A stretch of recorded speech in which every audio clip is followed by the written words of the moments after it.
Anyway, well now, if you will put your hands together, it's a great pleasure to welcome to the stage Warren Ellis and Grant Morrison.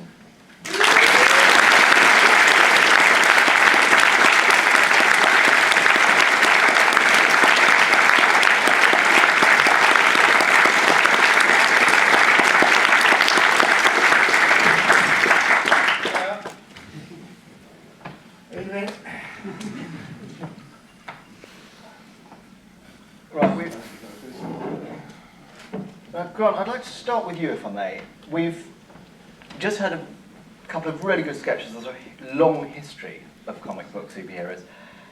Is that sort of history, when you're coming to it as a creator, something that's kind of an oppressive thing? You know, you've got this whole weight of character history and of iconography and of all the things that you're not allowed to do with the characters, like kill them. Or is that in some way liberating? I mean, how do you respond to it as a... I don't know if it's so much liberating, but I always related to, say, like 12-bar blues, where you're playing the guitar, and you can play an old swamp blues, or you can play like Jimi Hendrix.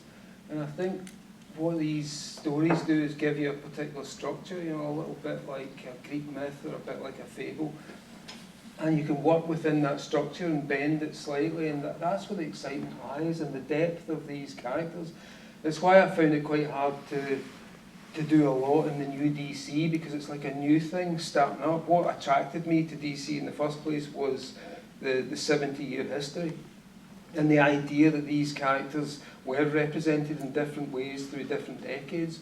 So for instance, my version of Batman tried to accommodate all of those versions. You know, the idea that for me, when Batman was 19, it was 1939.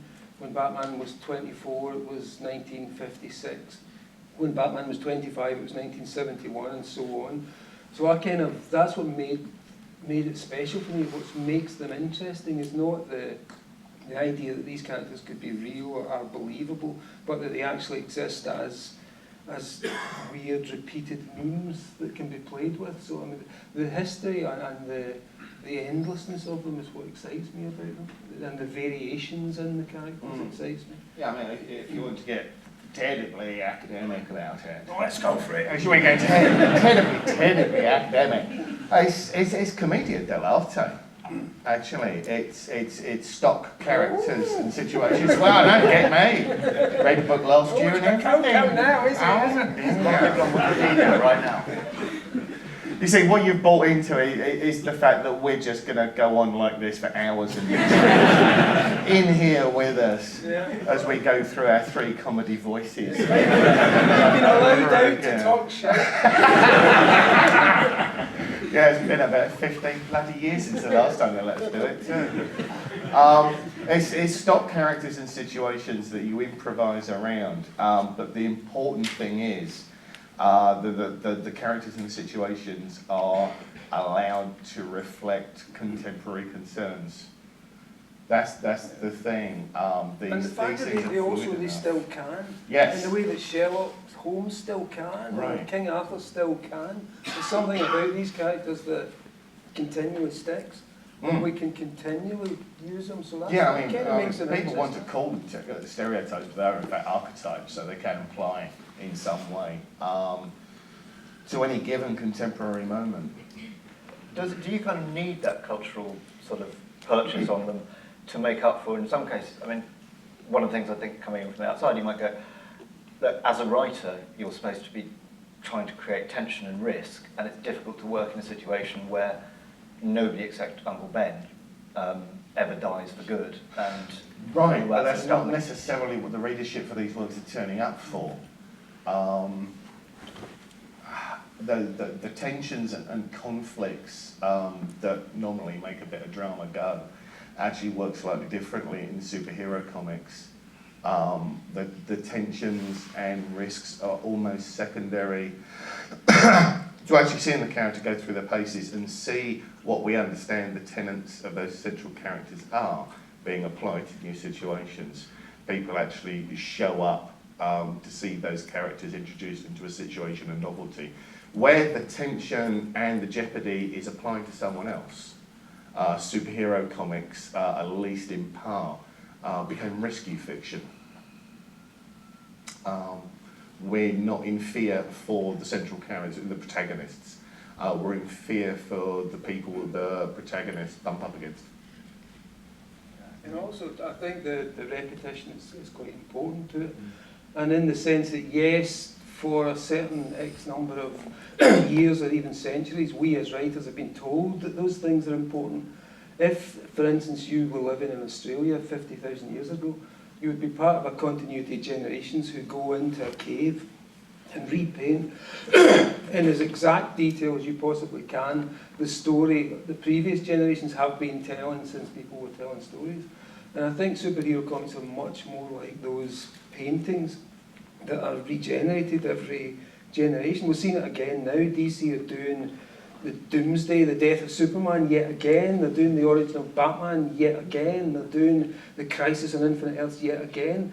And all that's happened is been repainted for another generation by another generation. These stories aren't like the ones we write as, say, novelists or short story writers or as screenwriters. These are repeated, cyclical things that are retold again and again. To address something that Sarah was talking about, in this long history, she was able to say, here's the men changing current concerns, here's the girls, they still look like that. Is there a sort of, I mean, you guys are both on the writing side of things, is there ever sort of inescapable tension that female super characters almost always for mainstream production seem to have to be drawn that way, but that actually what they're doing in the story might be at odds with that? I think in terms of the visual depiction, I think what you're talking about is a failure of imagination in most cases. And the fact that a lot of comics artists traditionally have been young men trapped indoors who realise they're getting paid to draw boobs. So, that's part of it. Especially after the 1990s. Is this, when do I press to turn this on? That's on. It is? Is that on? Yeah. All right. Oh, wait, something, ooh, super micro. I'm getting the thumbs up from over there. It just sounds like we're in a cave up here. Excellent.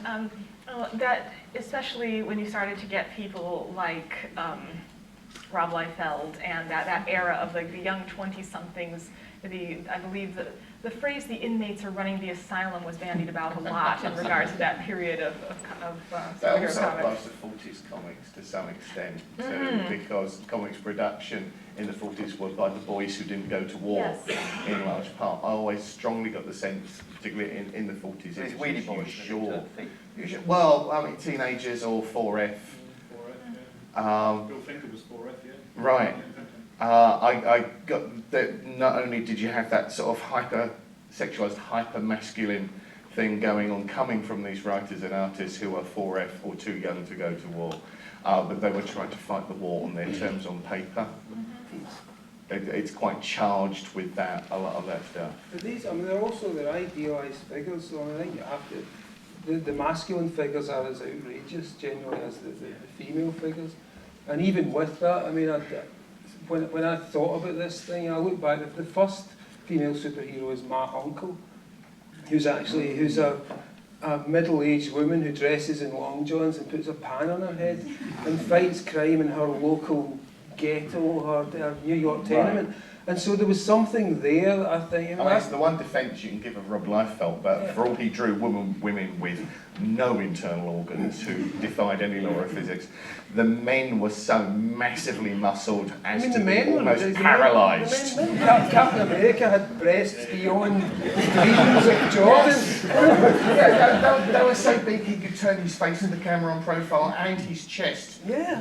Prehensile. And not just that, they were absolutely solid. You could eat your tea off these things. These were serious. So, I mean, the exaggerations existed across the board, I think. And although, yeah, I mean, there's always, I think it's important to look at representation, but even through the years, there have been quite a lot of different versions of how to look at female characters as well as male characters. I was trying to remember the name during your presentation. I was thinking about Fletcher Hanks. Yeah. I think that was the name. Stardust guy. Stardust guy. He also did a female character called, I want to say Phantoma. Yes. Mm-hmm. Yes. was a rather grim, muscular jungle woman, Yeah. as I recall, but it was quite peculiar. That it was almost a mask-like face. Yeah, I remember that. Yeah, it's just, there definitely are exceptions. And Yeah, yeah. it's- And also you have to know, like as Warren said, a lot of people have been drawn by young men, often they're kind of pretty weedy young men, you know, who were sitting indoors drawing comics, and they just love to draw big sexy girls and big sexy men. And that's what the figures are painted, they're the nude figures, basically superheroes if you look at them. They're just the nude studies, so they're actually drawn by just kids one-handed, honestly. And that's why they look that way. X-Men Tyler is sort of about that, isn't it? Yes, it's all about that. When I grew up as someone who drew these things, honestly, that's what I was doing it for. You know, I used to hide them under the carpet so my mum and sister wouldn't find them, but of course, they were digging them out and reading them every night. But that's what you were doing, just cloistered boys drawing sexy girls and sexy guys. So with that, Any questions? Can I ask also, there seems to be a thing which I just want to kind of open as a suggestion, a kind of scale in superhero. There seem to be kind of almost two extremes, that there's a sort of daredevil Batman sort of character who's essentially fighting on the street and punching villains in the jaw, and the kind of, at the other end of it, you know, these sort of Fantastic Four type things, or as you know, you've done with Superman, where you have to take them into alternate dimensions, and every week, instead of saving, you know, somebody from being beaten up, they're saving the universe from being split into. I would it's say I like always thought Galactus. that as two ends to the same thing, because I mean, you'd be able to correct me, but particularly in contemporary Batman stories, there is always that one panel where it's a wide view of the city and Batman is just a tiny figure overlooking it. And that scale used a different effect. It's just me and there's all this down there. Which to me ties very much into the Fantastic Four. It was just 4 people versus some entire cosmos or whatever. The scale is important because superhero stories are supposed to be myths written very large. So it has to have that sense of me against the cosmos. Otherwise, it's not a superhero comic anymore, I think. Something different. I mean, how would you then sort of define a superhero if that's a... I would start with the idea that the superhero is at least a search for or a step towards trying to find new myths for the contemporary era, which means they have to be, you know, larger and louder and flashier than they were. Even the Norse and Greek myths can seem quite self-contained and parochial and almost like chamber theatre compared to the myths we create now for cinema, for argument's sake. Does that mean there's a kind of inflationary economy going on that basically... That and the fact we perceive of the world as bigger. There was a time where in our heads the world was wherever we lived, wherever we could walk to, and the rest of the map was dark. We do get the full feeling now that we live in a very big world, and the more detail we learn about the world, the bigger it seems, not smaller. And so our myths have to reflect that. They have to be on a cosmic scale, at very least a global scale. Or if they are ground level, it's a big city that's too big to get your arms around, and you are just one small speck on the corner of a building overlooking it. I think scale is an important part of that form of fiction. It's also why I think that...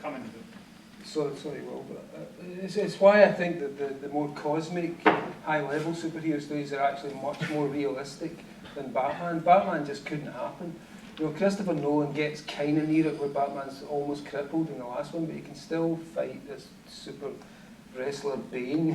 He's still capable of that, but the real truth is that Batman would work for a week and his knees would be fucked and he'd be demented and he'd have taken too much gas. He'd be a mess instantly. It can't happen. But Superman, yeah, maybe somebody could suddenly arrive from another planet that just happens to absorb sunlight.